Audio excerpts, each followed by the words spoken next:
Hello and welcome to this week's episode of Understanding Politics. My name is Jadiel Kabiro here on Professor Herman Manyora's channel. Professor, how's this weather for you?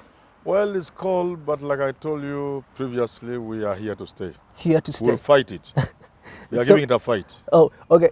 People are still joining. People are still subscribing. What's your message for our members right now? We thank the people who continue to subscribe. Please subscribe, share the videos, and please also join as a way of supporting us. Okay. Yeah. Let's take a look at last week's Professor Manyora did this analysis on an open letter to President Uhuru Kenyatta. He had a lot to say. Let's take a look at what you said when he said that the president should crack the whip right now. Gitonga, Professor, he said, are these not the same words that Murathe advised President? Look at the results. Again, you want a repeat. The best advice to the President, ni barua ya Irungu Kangata, the barua that said Central Region is not with him. Is that the best advice for the President right now? You know, he's mixing things. I didn't say the President shouldn't be advised to do things in a good way or to be aware of certain things. What I said was, you must be aware that perception in politics, very, very important. If you are perceived as not being in control, it's not good even for the country. Yeah, even for an organization. When you know the boss is not... the boss is not in control. He could be in control, but because of his style, people don't know he's in control. Oh. Perception, I'm saying the president is being perceived as being weak and not in charge. But remember, I also added, I do know that he's in control. Oh. But I'm not everybody. So it's just a perception kind of thing. You have to deal with perceptions. Peter Kirui got it that we know you're attacking Mr. President in a positive way. Was that more of an attack or more of an advice for you? To me, it's advice. I never attack anybody. I've never attacked Raila. I never attacked Ruto, Davadi, Uhuru. No, I just advise. Yeah. Okay, Okonda Dishon, he said, on this one you are lying. Ruto is vibrant and strong. Tell Uhuru to finish his term and go home peacefully. There was this hashtag that said, Maliza uende Uhuru. Would you say it's that kind of situation but right now? Uhuru himself has said, Ata anataka ishe. He has said it. He would want to go and rest. Yeah. Being president is... people think being president is a joke.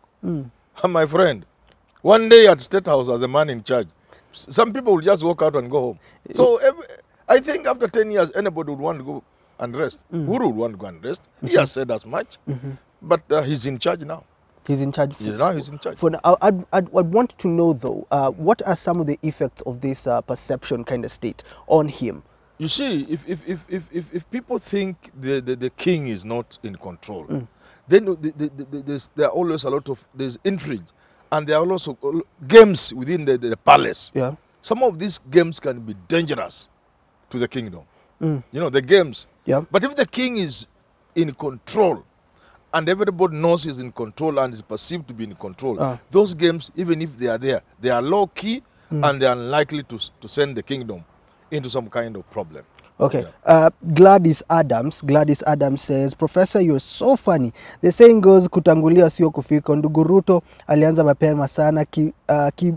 Kiburi ni mbaya. Alikataa mawaidha yako. Heri afungue church awe mhubiri. Mimi nitaimba kwaya.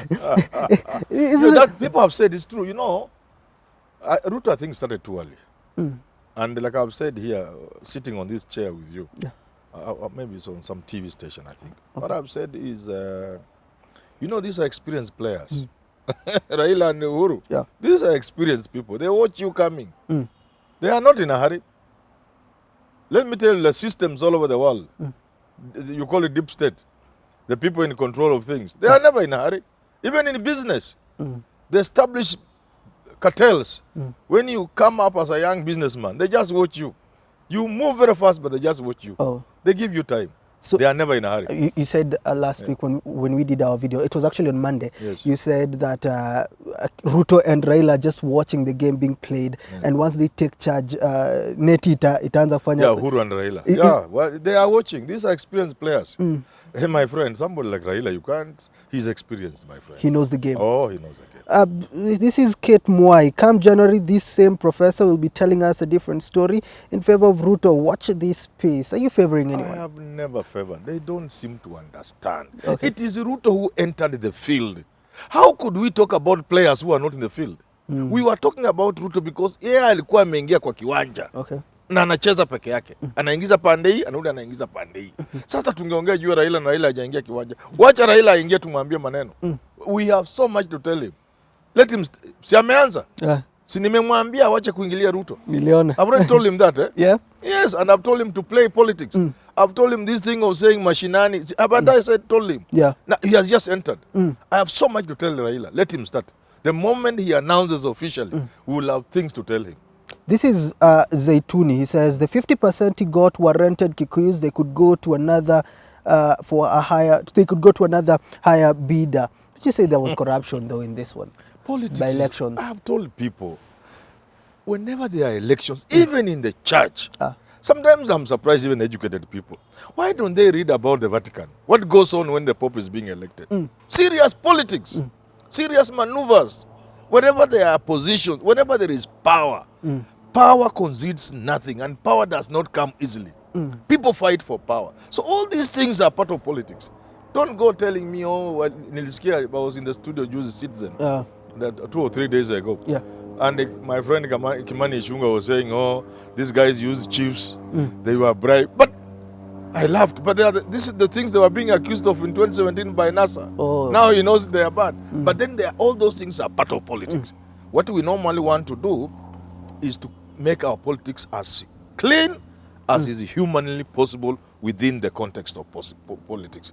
But you cannot lose an election and keep citing those little things because they will always be there. African Shaman, he's laughing when you said Ati James Mwangi might be president. This is just wishful thinking. Huyu na Kakiburi, he loves what he does. Politics is pata potea. But you just said that. I just said I've heard people mention. Yeah. He himself has been very categorical. Mambo ya siasa, mimi na siasa, James Mwangi amesema. He's not cut out for that. Yeah. But we know people in the world who have said that. And I gave an example here, the local example of Anne Waiguru. Yeah. Yeah. She became governor. And she said she doesn't have any These reason. things happen like that. Okay, we'll come back. Let's have the talk. We're looking at One Kenya Alliance. They came out strong and said we ain't going nowhere with NASA anymore. We have decided that it is time for us to take the presidency.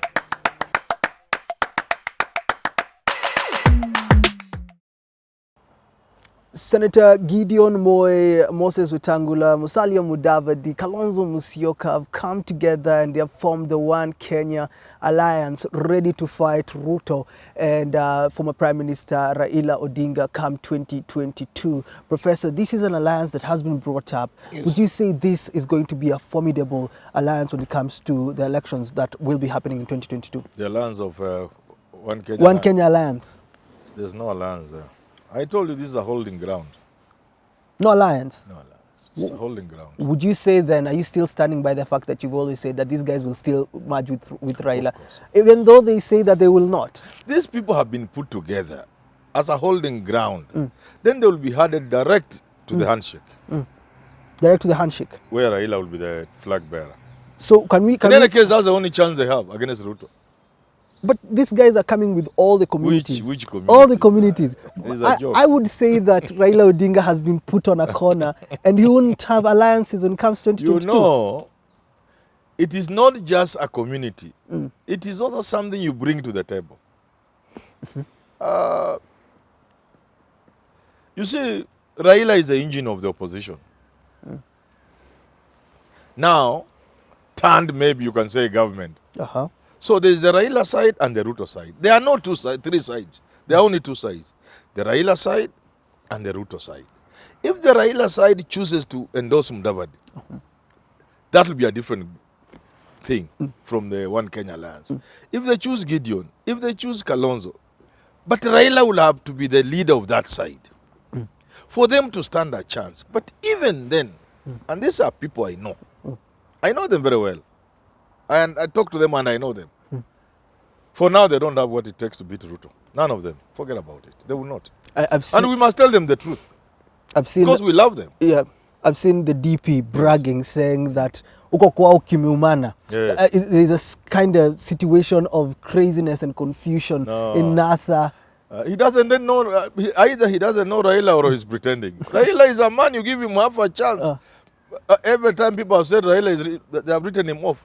Let's listen to what Ruto said. Bilal, play that clip. All the newspapers today wanasema kuna hali ya taharuki kule kwa kiwanja. Watu hawajui ni left, sijui ni right, sijui tuungane na hawa, sijui tuungane na wale. In short, kimeumana.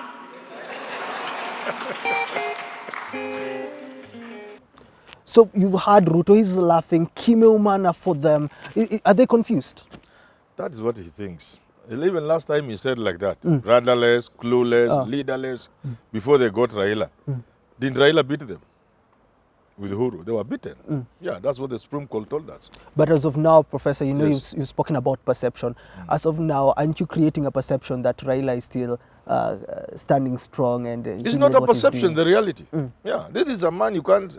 Who would you write Raila off unless you don't know Kenyan politics? And Ruto knows it.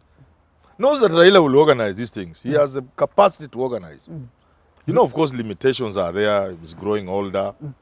He's been unwell for us sometimes, COVID and stuff like that. But even with that, you cannot write Raila off. And you cannot compare Raila to any of these people. I was reading an article on the Star, I think, and they said that Jubilee have agreed to back off from the ODM Jubilee merger. Yes. Do you think this is quite true, and how will this affect Raila? It is not true. At some point, Raila and Uhuru will have to come up with something. Whether it will be a Jubilee ODM merger, KANU is another story. But it will be something they will work out. What that thing will be informed by the political realities. You know, they look around and say, hey, if we need some votes from the mountain and we take Jubilee to ODM, that's our end. Tutakuwa tumeisha. So they will play another game. You get it? Yeah. Uhuru had KANU. He's still KANU up to now. I can tell him if he came here. Yeah. But he realized KANU was not doing well with the people. Oh. So he supported Kibaki in 2007. Come 2013, he knew KANU ni chama ya baba yake. So but he knew people didn't want to hear anything about KANU. What did he do? He came up with a bad TNA. Kandege na mnai na kako na KANU colors. So it was still KANU. You get it? Yeah. He and Gideon, they are still together. It's just all these people are KANU people. So they may find themselves in a similar situation where they know if you mention Raila and ODM, you lose the mountain. So they will come up with something. Yeah. I've seen on the article, people have been commenting and saying that Uhuru is not yet certain that he will support Raila. If Uhuru merges with Ruto, is that a done deal? If he merges with Ruto? With Ruto, 2022. Done deal for Raila. He can't make it. Politics has its dynamics. It will make it very difficult for Raila. If Uhuru were to merge again with Ruto and Raila doesn't play with the NASA principles, I think it will be a gone. It will be difficult for him. Difficult for him. Very difficult. Not impossible, but extremely difficult. Except that I don't see Uhuru going back to Ruto. It will be... Not at all.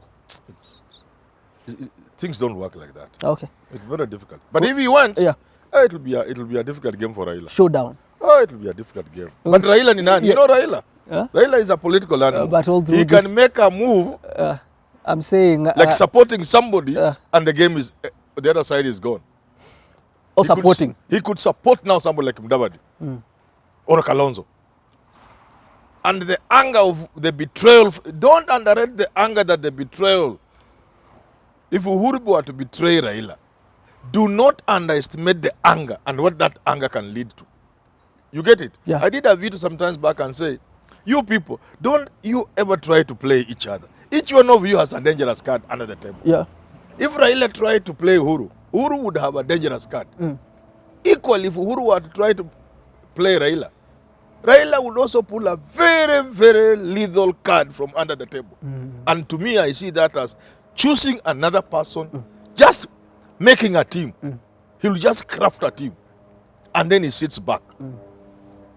That's it can be lethal. It can be, We but can go back to 2007 in terms of, not in terms of any bad things, yeah. but in terms of mobilizing the entire country of 2002, mobilizing the entire country Against a section of the country. You get what I'm saying? So he can leave Ruto and Uhuru in the corner and mobilize the rest of the country into a political formation that will kick these guys out. It's possible. Quite possible. Yeah, but if he were to run himself, it's a tricky situation for him. Very little chance. Okay, when we come back, would you rather? Let's see what a professor would rather gamble with today.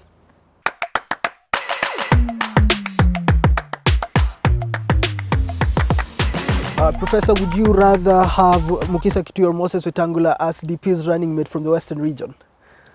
Mukisa Kitui to me is more serious. He would make a good DP. Yes. Okay, Kalonzo Musyoka or Gideon Moi to run for presidency under Oka? Under Oka? Yeah. Well, Kalonzo has been at it longer than Gideon. Gideon marked time a bit behind Kalonzo. To learn the game? Yeah, to learn the game. Okay, Ruto or Raila as your communications officer? Communications? Yes. Of course, Ruto. Ruto? Ruto with the communication is bad news. Yeah, of course. So you'd rather have him? Really, is there any politician in this country who can communicate better than Ruto? He knows how to play the game. It's part of why he's giving these guys a hard time. Oh, yeah. Okay. Thank you so much for tuning in to today's episode of Understanding Politics. Go ahead and join, subscribe, share, click the notification bell, and you can comment once you feel like you do not agree or you agree with some of the things that we have been talking about here. Until we have this conversation again, have yourselves a lovely rest of your day.